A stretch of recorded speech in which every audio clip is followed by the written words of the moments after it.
Tea கொடு கொடு கொடு.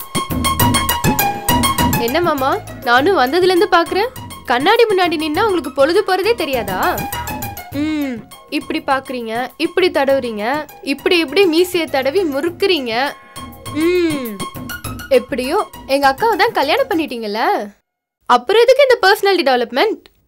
ஏய், கல்யாணம் பண்ணிட்டா அழகா மெயின்டைன் பண்ணக்கூடாதா? உண்மையை சொல்லணும்னா உங்க அக்காவை விட நான் தான் அழகு. ஆனா என்ன பிரயோஜனம்?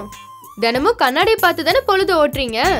வைஷு குட்டிக்கு ஒரு தம்பி பாப்பா வரலையே. அது வந்து விஜி, நீங்க என்ன சொல்ல போறீங்கன்னு எனக்கு தெரியும் மாமா. கௌதம் அண்ணாவும் மோகினி அண்ணியும் ஒன்னா சேர்ந்ததுக்கு அப்புறம் தான் சந்தோஷம்னு நீங்களும் அக்காவும் சபதம் எடுத்திருக்கீங்க, அதானே? அதேதான். ஆனா இத சபதம்னு சொன்ன பாரு, அதை நாங்க 2 பேரும் சேர்ந்து எடுக்கல, நான் மட்டும்தான் எடுத்தேன். அதுக்கப்புறம் தான் உங்க அக்கா சீதாவோட சம்மதத்தை வாங்கினேன். அப்போ உங்களுக்கு நீங்களே தான் சூனி வச்சிட்டீங்க போல. சரி, கவலைப்படாதீங்க, நான் உங்களுக்கு ஒரு ஐடியா சொல்றேன். என்ன ஐடியா? நான் சீதா அக்கா கிட்ட போய், அக்கா மாமா உங்ககிட்ட சொல்ல கூச்சப்படுறாரு, சபதம் எல்லாம் அப்புறம் பாத்துக்கலாம், முதல்ல ஒரு தம்பி பாப்பா வேணும்னு ஆசைப்படுறாரு, அதை பெத்து கொடுங்கன்னு சொல்லவா? நீ புத்திசாலி விஜி, என்ன அழகா ஐடியா கொடுக்குற. உங்க அக்காவை கல்யாணம் பண்றதுக்கு பதில் பேசாம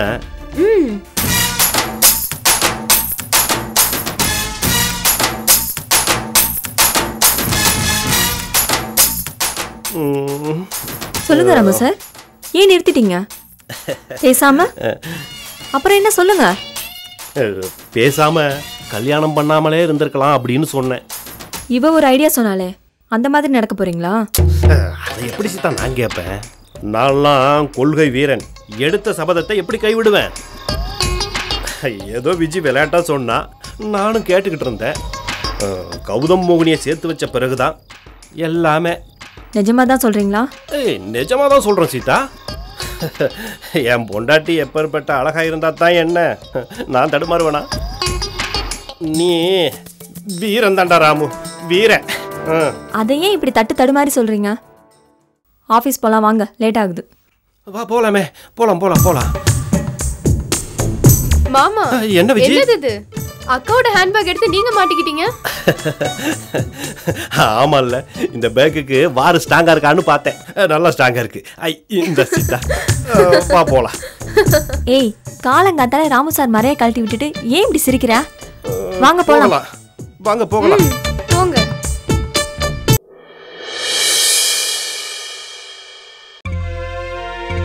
மாமி, மாமி வா மங்களம், உட்காரு. எல்லாம் நல்லா தானே போயிட்டு இருக்கு, எதுக்கு இவ்வளவு கவலையா உட்காந்துருக்கீங்க? மோகினி தான் கௌதம மறந்துட்டு நம்ம கிஷோர் தம்பிய லவ் பண்ண ஆரம்பிச்சிட்டா, அப்புறம் எதுக்கு கவலைப்படுறீங்க? காத்தால மோகினி கிட்ட பேசலான்னு மாடிக்கு போனேன். மோகினி போன்ல பேசிட்டு இருந்தா. கௌதம் கிட்ட பேசிட்டு இருந்தாளா மாமி? இல்லடி, கல்யாணம் ஆக போறதே அந்த பொண்ணு விசா, அவகிட்ட தான் பேசிட்டு இருந்தா. என்ன பேசினா தெரியுமா? நான் சொல்றது கேளு விசா, எனக்கும் உன் கல்யாணத்துக்கு வரணும்னு ரொம்ப ஆசையா தான் இருக்கு. ஆனா நான் வரதுனால ஏதாவது கலாட்டா ஆகி ஆகாஷ் வீட்டுல இருக்கிறவங்க வருத்தப்படுவாங்களோன்னு தான் எனக்கு கொஞ்சம் தயக்கமா இருக்கு. இல்ல அண்ணி, அப்படி எதுவும் ஆகாம நான் பாத்துக்கிறேன். நீங்க எனக்காக கண்டிப்பா வரணும் அண்ணி. சரி விசா, நான் உன் கல்யாணத்துக்கு வரேன்.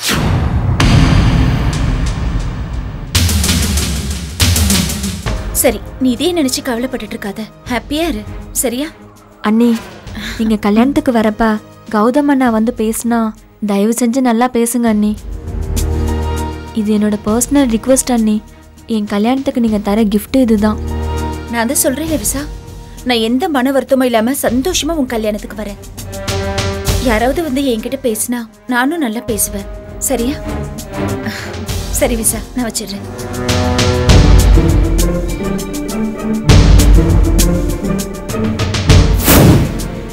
என்ன சொல்றா பாத்தியா? இவ கல்யாணத்துக்கு வரணுமா, அங்க போய் எல்லார்கிட்டையும் நன்னா பேசணுமா. அப்படி நடந்தா சரியா வருமா? அங்க போய் எல்லார்கிட்ட பேசினா என்ன ஆகும் மாமி?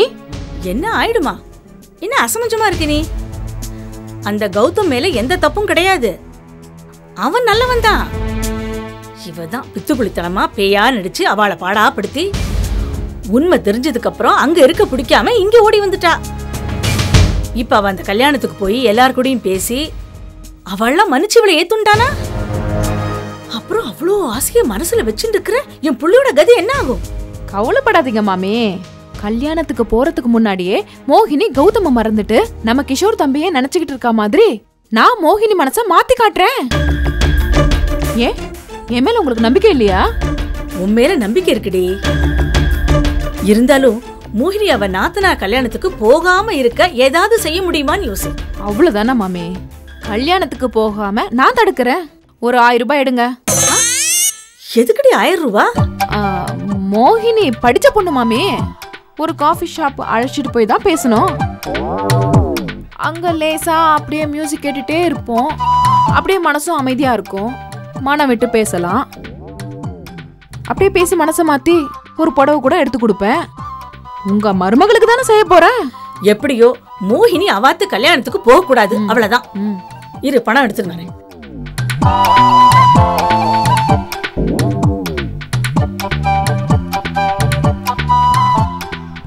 இந்தா மங்களம்.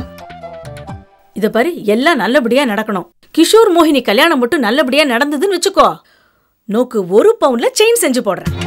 என்ன மாமி நீங்க எதுக்கும் அஞ்சாதவங்க. நீங்க ஒரு 5 பவுன்ல நீங்க செஞ்சு போடுங்களேன். சரி, நான் 5 பவுன்லயே போடுறேன். எப்படியாவது சாதிச்சு காட்டு. சொல்லிட்டீங்கல்ல மாமி, நான் சாதிச்சு காமிக்கிறேன் பாருங்க. நீங்க போய் மதிய சமையல கவனிங்க. நடக்கட்டும் நடக்கட்டும்.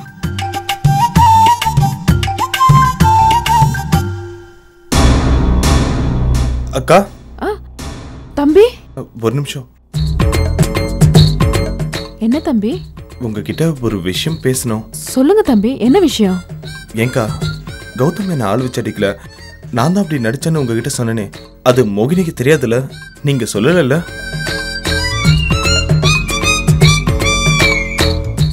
ஏன் தம்பி, இந்த விஷயம் மோகினிக்கு தெரியக்கூடாதா? ஆமாக்கா, தெரியக்கூடாது. மோகினிக்கு தெரியக்கூடாது. என்கிட்ட ரகசியம் எதுவுமே தங்காது தம்பி. ஞாபக மருதியா சொன்னாலும் சொல்லிடுவேன். அதான் பயமா இருக்கு. ஐயோ அக்கா, மோகினிக்கு மட்டும் இந்த விஷயம் தெரிஞ்சா அப்புறம் என்ன மதிக்கவே மாட்டா. ஓ அப்படியே தம்பி, எனக்கு பணம் கொடுக்கறது வாங்குறது மட்டும்தான் ஞாபகம் இருக்கும். ஓ ஒரு நிமிஷம், இதோ வந்துருக்கா.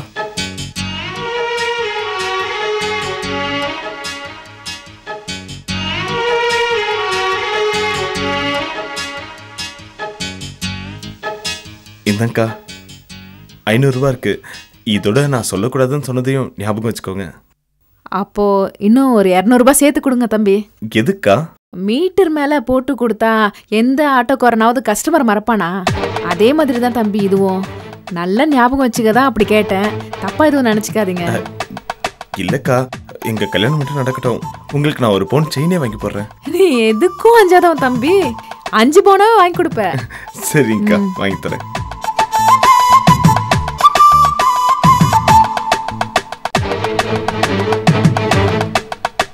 பாத்தீங்களா, கிஷோர் தம்பி மோகினி இவங்க கல்யாணத்தை முடிக்கிறதுக்குள்ளார எனக்கு நல்ல கலெக்ஷன் ஆயிடும் போல இருக்கே. எப்படியோ மாமி கிஷோர் தம்பி 2 பேர்கிட்ட இருந்தும் பணம் வருது. 2 ட்ராக்லயும் என் வண்டி நல்லா ஓடுது.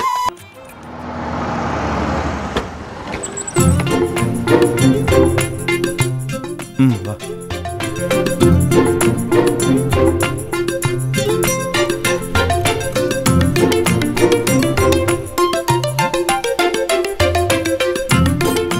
வாங்க.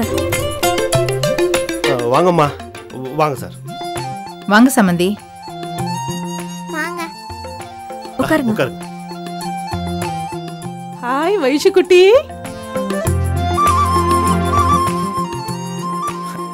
எல்லாரும் எங்களை மறந்துட்டீங்கன்னு நினைச்சேன். பரவாயில்ல, எல்லாரும் நல்லா வரவே இருக்கிறீங்க. நான் தான் உங்க பொண்ணு ராதாவுடைய மாமனார். இவ ராதாவோட மாமியார். இவ உங்க பொண்ணுக்காக எங்க வீட்டுல வேலைக்காரியா நடிச்சுக்கிட்டு இருக்கா. என்ன சார் நீங்க இவ்வளவு வேகமா உங்களை நீங்களே அறிமுகப்படுத்திக்கிறீங்க? உங்க உயர்ந்த உள்ளத்தை பத்தி எங்களுக்கு தெரியாதா? பாப்பா கிட்ட ஒரு முக்கியமான விஷயம் பேசிட்டு போலான்னு தான் நாங்க 2 பேரும் சட்டுன்னு கிளம்பி வந்தோம். என்னடா முக்கியமான விஷயம் பேச வந்திருக்கேன்றாரு. ஆனா பொண்ணு மாப்பிளையும் கூட்டு வரலையேன்னு நினைக்காதீங்க. பேச வந்ததே உங்க பொண்ணை பத்தி தான் சம்பந்தம்.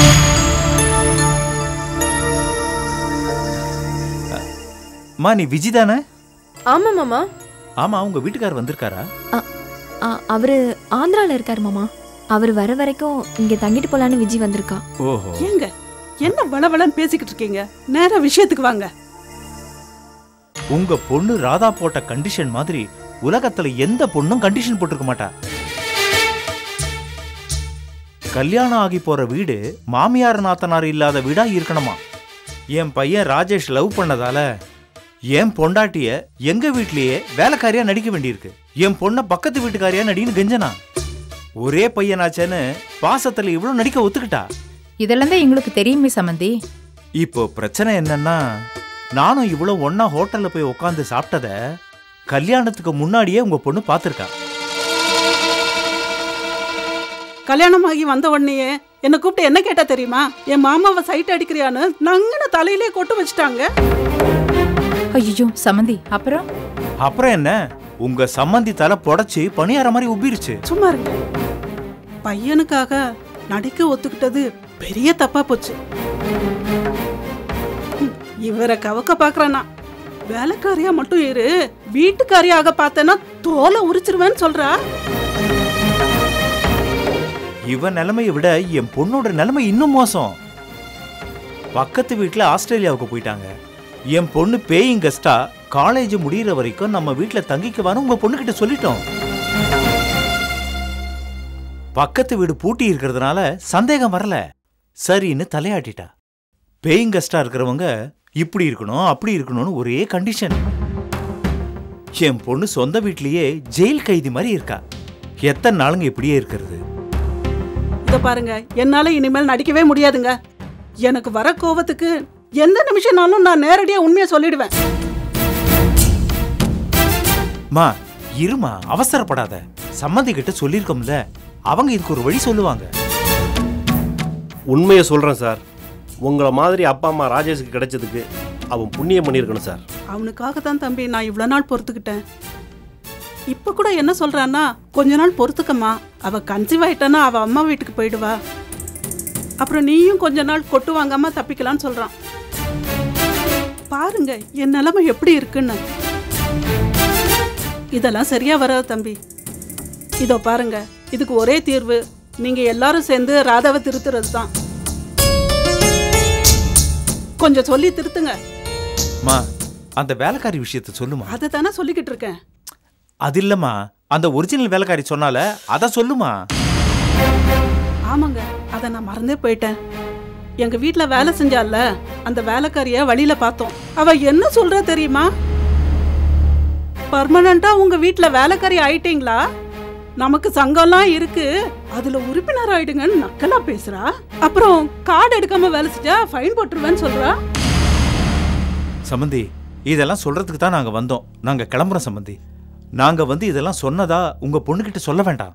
நீங்களா கூப்பிட்டு எடுத்து சொல்ற மாதிரி சொல்லுங்க. உண்மையிலேயே உங்க வீட்டுல இருக்கிறது வேலைக்காரியும் பக்கத்து வீட்டுக்காரியும் இல்ல, உன் மாமியாரும் நாத்தனாரும் தான் சொல்லி கொஞ்சம் புரிய வைங்க.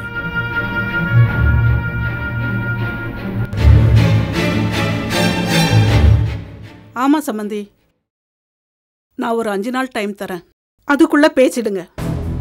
அதுக்கு மேல என்னால தாக்கு பிடிக்க முடியாது சொல்லிட்டேன். தயவு செஞ்சு என்ன யாரும் தப்பா எடுத்துக்காதீங்க.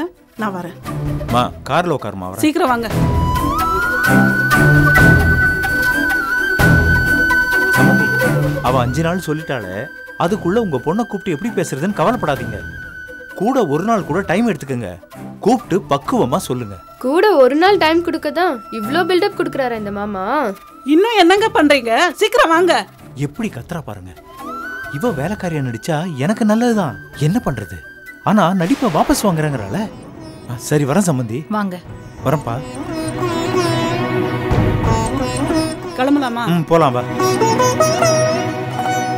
அப்ப நாங்க போயிட்டு வரோம். ஏதாவது சாப்பிட்டு போலாம்ல. போயிட்டு வரோம். என்ன சம்பந்தி, வீட்டுக்கு வந்துட்டு எதுவும் சாப்பிடாம கிளம்புறீங்க? எல்லாம் நல்லபடியா நடக்கட்டும்.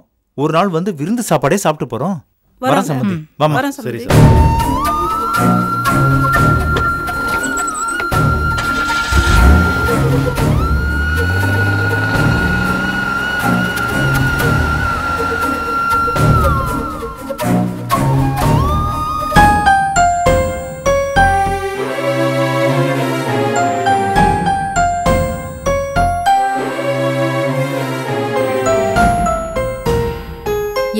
தங்கச்சி வந்து உக்காந்துட்டா. இப்ப ராதாவும் வீட்டுல வந்து உக்காந்துருவா போல இருக்கே. பிள்ளைங்களை இப்படி வளர்த்து வச்சுட்டேனே. ஏமா சந்துரு வந்தா நான் கிளம்பி போக போறேன். அதுக்கேமா இப்படி பேசுற? என்ன விஜய், ராதாவை பத்தி உனக்கு தெரியாதா? அவ சொல் பேச்சு கேட்கறவளா அவ? அவளுக்கு மாமனார் நாத்தனார் இருக்காங்க தெரிஞ்சா அவ சண்டை போட்டுக்கிட்டு இங்க வந்து உக்காந்துருவா. ராமு சார், நீங்க தான் இந்த பிரச்சனைக்கே காரணம். எப்படியாவது கல்யாணம் நடந்தா போதும்னு நடிக்க வச்சுட்டீங்க. சீதா அவங்க அந்த கேள்வியை கேட்பாங்கன்னு பார்த்தேன். இப்போ நீ கேட்குற. நாரதர் கழகம் நன்மையில தான் முடியும்னு சொல்லுவாங்க. கவலைப்படாத சீதா, யோசிச்சு இதுக்கு ஒரு சால்வ் பண்ணிடலாம். நல்லதே நடக்கும். நீ பேக் எடுத்துட்டு வா, ஆஃபீஸ் போயிடலாம்.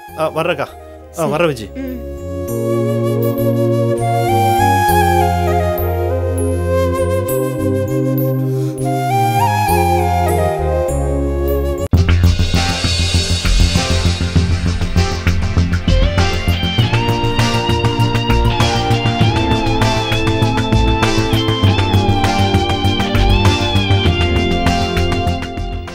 இன்னைக்கு பார்த்து பேசினா நன்னா இருக்கும்னு நினைச்சேன்.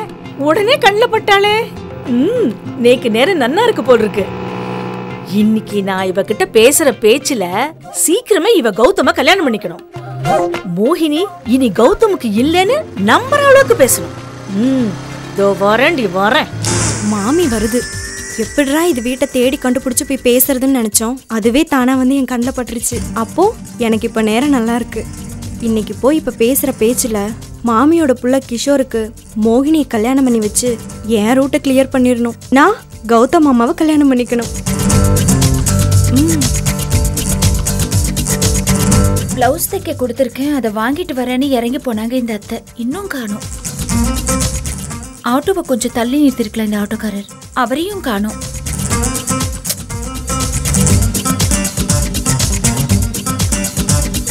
கீதா, என்ன கீதா இங்க நின்று இருக்க? நல்லா இருக்கியா? வாங்க மாமி, எப்படி இருக்கீங்க? நல்லா இருக்கீங்க? நல்லா இருக்கேன். மோகினி அக்கா நல்லா இருக்காங்களா? நல்லா இருக்கா. உங்க பையன்தான் அக்காவை தினமும் பிக்கப் பண்றாராமே. என்ன சொல்ற கீதா? உங்க பையன்தான் டெய்லியும் அக்காவை ஆபீஸ்ல கொண்டு போய் விட்டுட்டு சாயங்காலம் திரும்ப அழைச்சிட்டு வராராமே. இவளே நேர விஷயத்துக்கு வந்துட்டா. வெளுத்து வாங்கிட வேண்டியதான். மோகினியும் ஆட்டோக்குள்ளதான் உட்காந்துருக்கா. என்ன மாமி யோசிக்கிறீங்க? உங்க பையனை பத்தி தப்பா பேசுறேன்னு நினைக்கிறீங்களா? என் பையன் தப்பு செஞ்சாதானே நான் அப்படி நினைக்கிறதுக்கு. உங்க பையன் தப்பு செய்யலன்னு மட்டும் நினைக்காதீங்க மாமி. இன்னொருத்தரோட ஒய்ஃபை பைக்ல அழைச்சிட்டு போறதும் இல்லாம கௌதம் அம்மா கிட்டயும் ரொம்ப பேசியிருக்காரு. இத மோகினி அக்கா வேற நின்று பார்த்துட்டு இருந்திருக்காங்க. கட்டின புருஷனை இன்னொரு ஆம்பளை திட்டுறத மோகினி அக்கா பார்க்கறது ரொம்ப அசிங்கமா இருக்கு. மோகினி அக்காவை அக்கான்னு சொல்றதுக்கு வெக்கமா இருக்கு மாமி. மோகினி பத்தி தப்பா பேசாத கீதா. நீ நன்னா இருக்க மாட்ட.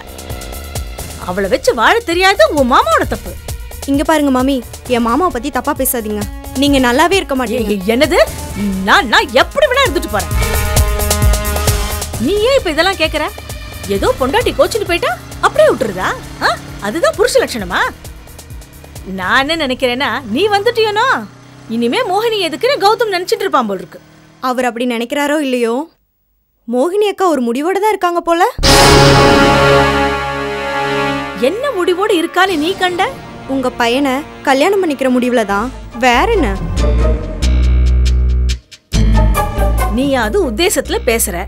உன் கௌதம் மாமா என்கிட்ட வந்து என்ன சொன்னான் தெரியுமா? அவன் உன்னை கல்யாணம் பண்ணிக்க போறதா சொன்னான். அவன் அப்படி சொன்னது மோகினிக்கு தெரிஞ்சா அவ தாங்க மாட்டா. அவன் அப்படி பேசுனது நான் மோகினி கிட்ட சொல்ல தெரியுமா? கௌதம் ஒரு முடிவோட தான் இருக்கார் போல இருக்கு. அதனாலதான் கிஷோரை பார்க்கும் போதெல்லாம் கொஞ்ச நாள் வெயிட் பண்ணணும்னு சொல்றாரு போல இருக்கு. என் மேல அவருக்கு இருந்த காதலுக்கு நல்ல மரியாதை கொடுத்திருக்காரு. இவ்வளவு நாள வேஷம் போட்டிருக்காரு. சரி, கௌதம் அம்மாவை நான் கல்யாணம் பண்ண என்ன தப்பு? எத்தனை நாளைக்கு தான் மோகினி அக்கா திரும்பி வருவாங்கன்னு மாமா வெயிட் பண்ணிட்டே இருப்பாங்க. நானே கௌதம் மாமாவையும் மோகினி அக்காவும் சேர்த்து வைக்கணும் தான் ஹாஸ்டல்ல கூட தங்காம வீட்டுல வந்து தங்கியிருக்கேன். ஆனா மோகினி அக்கா ஒழுங்கா நடந்துக்கிட்டா தானே? கௌதம் மாமா பாக்குறப்பெல்லாம் அவங்க உங்க பையன் கூட தான் சுத்திட்டு இருக்காங்க. எங்க அத்தை இதெல்லாம் கேள்விப்பட்டதுனாலதான் பேயாவே நடிச்சவ மறுபடியும் வந்தா இவ எப்படி வேணாலும் நடிச்சு ஏமாத்துவான்னு நினைக்கிறாங்க. மோகினியோட அருமை உங்க யாருக்குமே தெரியலடி. அதான் இப்படி பேசிட்டு இருக்க. மோகினி அக்கா அருமை தெரிஞ்ச நீங்களே உங்க பையனை அவங்களுக்கு கல்யாணம் பண்ணி வைக்கணும்னு நினைக்கிறீங்க. முடிஞ்சா சீக்கிரமே அக்காவை டைவர்ஸ் பத்திரத்துல கையெழுத்து போட்டு தர சொல்லுங்க. எங்க கௌதம் மாமாவை விட்டுற சொல்லுங்க. மத்தத நாங்க பாத்துக்கிறோம். என்ன துணிச்சல் நோக்கு? எங்கிட்டயே வந்து மோகினிக்கு கல்யாணம் பண்ணி வச்சிடுங்கன்னு சொல்ற? ஏன் என்னால நடத்தி காட்ட முடியாதுன்னு நினைச்சியா? மாமி, இந்த சவால் விடுற வேலையெல்லாம் என்கிட்ட வேண்டாம். கௌதம் மாமாவே என்கிட்ட வந்து நான் உன்னை லவ் பண்றேன், உன்னை கல்யாணம் பண்ணிக்க ஆசைப்படுறேன்னு என்கிட்ட சொல்லிட்டாரு. என் கழுத்துல தாலியும் கட்டுவாரு. என்ன செய்வீங்க?